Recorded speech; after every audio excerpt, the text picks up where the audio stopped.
Hey guys, welcome to Waypoint X. My name's Judd, and for today's video, we have an awesome looking Jeep here, a two-door to be exact, and we have Steven Smith, and he's going to show us around. So, stay tuned.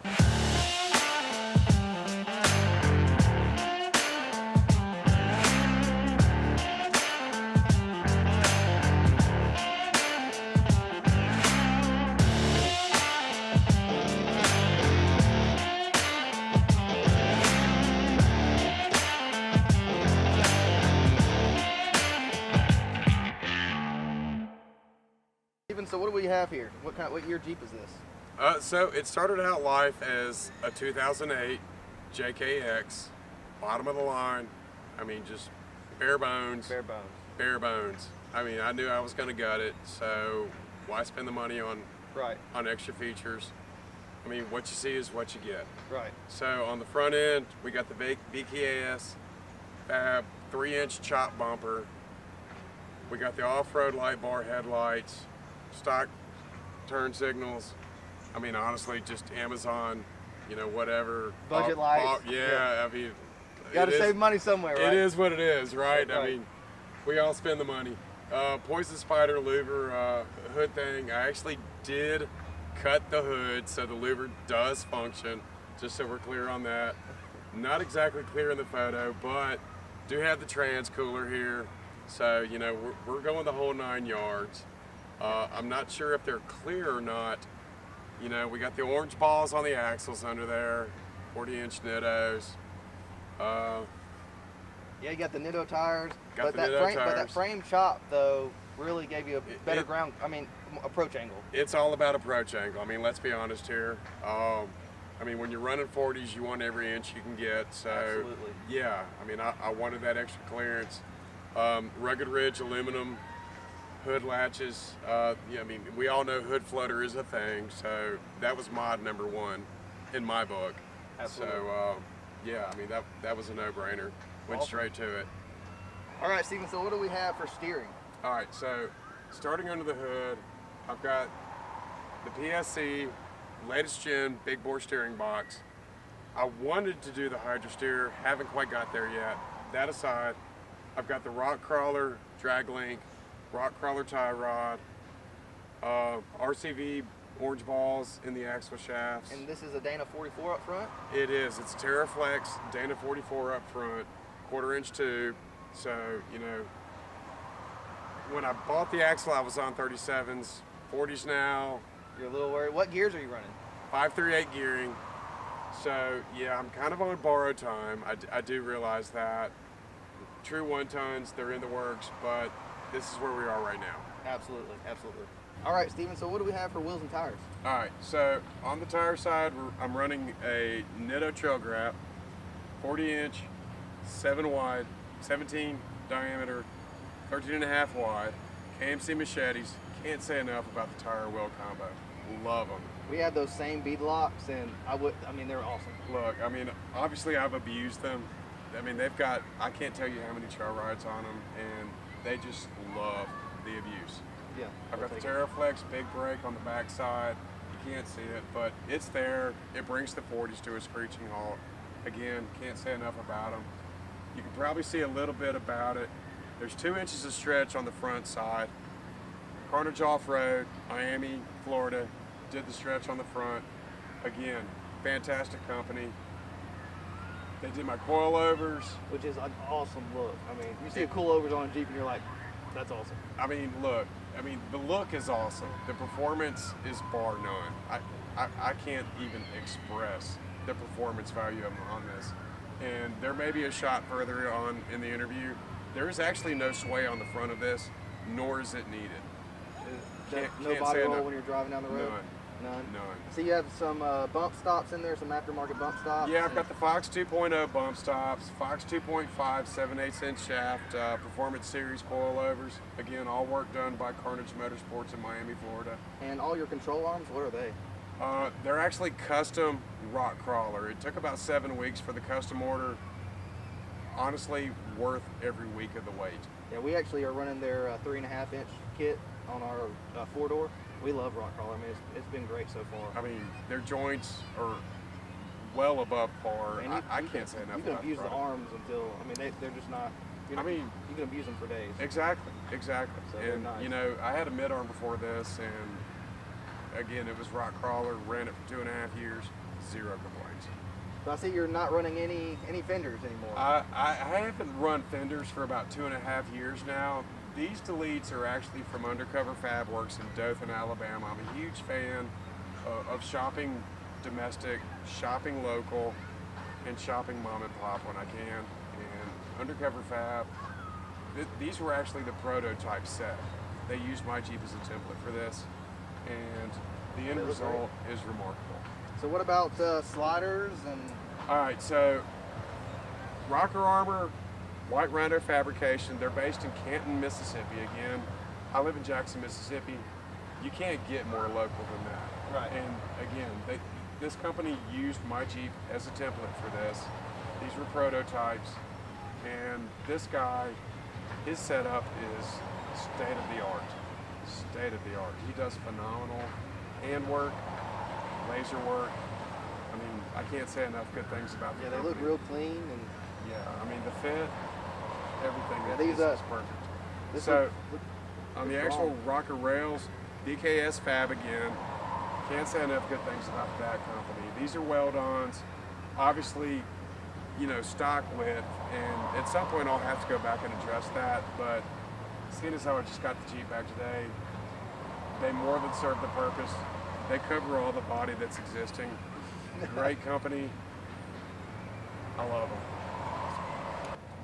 All right, Steven, so what do we have on the back? It looks like there's a big portion of this Jeep that's gone. Yeah, there's kind of a lot going on in the back. So again, Carnage Motorsports, Miami, Florida, did the 10-inch rear stretch in the back. That's a total wheelbase of about 109 inches. I haven't actually put tape to it yet, but 109 inches is a fair estimate. It may go as far as 110. Frenched frame, you can't see them, but again, Fox 2.0 bump stops in the back. Fox 2.5 Adventure Series coilovers in the front. I mean, in the rear. 40-inch Nettos, 17-inch KMC. I mean, the setup you're fairly familiar with. Rock Crawler did the custom length arm setup for us. Again, that was part of that 7-week wait. I mean, I can't stress enough. Worth every day of the wait. So what about drive shafts underneath? Drive shafts, front and rear, Adams 1350 double cardan.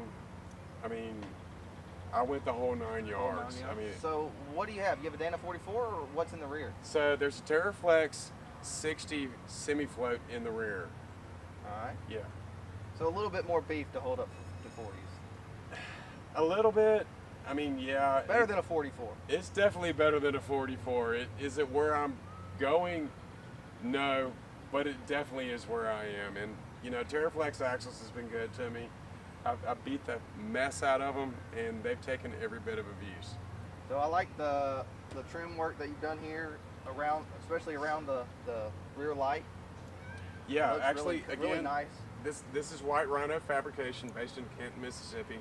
And I love the idea of the designer when he drew and cut these of the retro style can lighting. It's straight 50s throwback. It's totally in my wheelhouse, and it fit my style. It fit my vision, and I mean, Looks good. yeah, I love it. So I see that have you done a frame shop on the rear?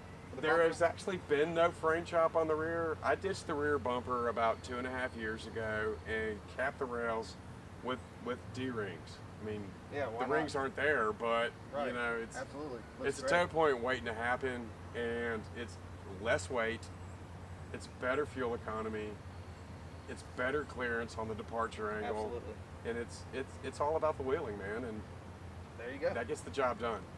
Okay, Steven, so I see that you got some pouches on the back door. Yeah, so I've got the Smittybilt Mole tailgate attachment. That's for tools, air up, air down attachments, you know, just the necessities you need on a day-to-day trail life basis. Absolutely. Yeah. So I see a lot going on in here. I see the mounts for your coilovers. See, ARB, what you got? Yeah, so I had to sacrifice a little body for the greater cause, but yeah, the shock towers are there. They're fridged into the frame. They're cut into the body. Eventually, I will cap those off and clean it up a little bit, or back half the Jeep. I haven't decided at this point, but there they are. Obviously, the carpet's all gone, so at some point we'll either address bad lining, rhino lining, brand of your choice, etc. I did have to get a little custom with the twin ARB mount there for my lockers and air up accessories. So basically what I did there was I cut a template, drilled the holes, had somebody hold the ARB mount, and then had to come from underneath the body and attach the mounting bolts. It's not as easy as it sounds because you can't see anything under there. That was really quite a task. So you are running air lockers? I am running ARB air lockers front and rear, correct. Awesome. Yeah. So I see different seats up in here as well. Yeah, the stock seats weren't exactly getting it. I needed a little more safety factor. I haven't gotten to the cage yet, so obviously step one was the Corbeau RSX Baja Series seats, and I've got the matching Corbeau Series 4-point harnesses as well. Okay. So I see you have a new stereo, because we have the same interior Jeep. So I see you got a new stereo, you got maybe a trail dash, or what's up there? Yeah, so I've got the Super Trips Trail Dash 2. I can't say enough about that. I mean, if you don't have one, I've heard about, these flash plug programmers, whatever, AEV, whatever. I'm not bashing anybody. That is the business. I have 3 different tuning levels at my disposal. A crawl mode, which cuts my throttle response by 80%. This tool is invaluable. I can't say enough about the Trail Dash 2. That's awesome. Fuel economy, I'm running 40s on 538, getting 16.5 miles a gallon. I don't even get that good. Get a programmer. Get a programmer? Get a programmer. Get a good programmer. There you go. Yes. I think that's my problem. I'm getting like 12 with 37s. So, yeah, and it's my daily driver, so. Wow. Yeah. Okay, so but luckily I don't have to go very far. So that just illustrates the point, boys and girls, of the value of a programmer. Because you got the same motor, same interior, it's just yours is a two-door. And I have virtual dash tools. I have transmission temperature at my disposal, engine temperature at my disposal. Every bit of information you need at any given point in time, you can toggle to with the Trail Dash 2. Integral piece of equipment. On the aftermarket stereo side, I do have the Pioneer touchscreen. You'll have to forgive me, I'm not familiar with what model it is. I mean, honestly, with it being an X, that was near the top of the list of upgrades. So I upgraded the can speakers in the breezeway in the front, the overhead bar speakers in the sound bar. They're all Kicker series, whatever the plug and play is. I mean, to be honest, the Jeeps didn't have the best sound system when they first came no, out. And this year even model, the Alpine upgrade wasn't that much of an upgrade. They're not in there at the moment, but I actually run 2 Kicker 12s as well. Hey, we have a little sub in ours too, even for off-roading. I mean, honestly, you got to supplement the boom a little bit. I mean, these vehicles generate a lot of wind noise, so you got to cut it out somehow. Exactly. I love hearing the wind, but I want to hear the tunes too. Absolutely. Well, yeah, it looks great. I mean, it looks like an absolute trail rig that bare bones, like you said, that is going to go out there, tackle the trail, and do what you need to do. It is that. It is street friendly, but it is dedicatedly built as a trail rig. You're absolutely correct. Awesome. All right, Steven, so you have an amazing looking Jeep. It looks really well built and looks like it could go tackle any trail. But we have a couple questions for you. Sure. What's your favorite mod on the entire Jeep, if you just had to pick one? I mean, favorite mod, bar none, the most valuable mod, it's got to be the Trail Dash. Trail Dash? It really is. Just kind of simplifies everything. And it does. I mean, the virtual dash, the fuel economy, the multiple performance settings, it really is the most valuable tool on the whole Jeep. Okay, if you had to change one thing about the Jeep, what would you change? I probably would have just gone straight to this instead of being in denial, thinking that 35s were okay, 37s were okay. I would have just gone straight to the 40s, the aftermarket axles, the coilovers. At the end of the game, I'd have saved myself a lot of money. Right. Yeah. So, what's next for the Jeep? What's your next mod? So, I'm kind of toggling between true one-ton axles and engine swap. So, unfortunately, when Will dropped the Jeep off to me this morning, owner of Carnage Motorsports, he put a bug in my ear that he had an LS sitting in his shop, low mileage, transmission to match, plug and play computer, just waiting for me. And seeing as how the girl likes spending her winters in Miami, I would have to say 6.0 LS is probably next on the agenda. We're probably looking October, November of 2019. There you go. That's a big jump right there. It's a big jump, but it's a necessary jump. Right. It's a necessary jump. So our motto for our channel is "Where's your next destination?" So where is yours? Oddly enough, as soon as we're done here, I'm putting this back on the trailer, and I am heading for a charity event in Hot Springs, Arkansas this Friday. So she literally came from Miami to Montgomery, Alabama, to Pelham, Alabama, ready to go to Hot Springs, Arkansas, hit Hot Springs Off-Road Park, hit the 4s and 5s, see what she can do. Absolutely awesome. Well, we really appreciate you coming out here, and we thank you for taking us around your Jeep. Judd, the pleasure's been entirely mine. Absolutely. Well, guys, we really do appreciate you tuning in for today's video. Steven had an awesome looking Jeep, absolutely amazing. If you have any questions, leave a comment below. We'll try to get those to you and answer those. Go check us out on Facebook and Instagram, and we hope to see you next time.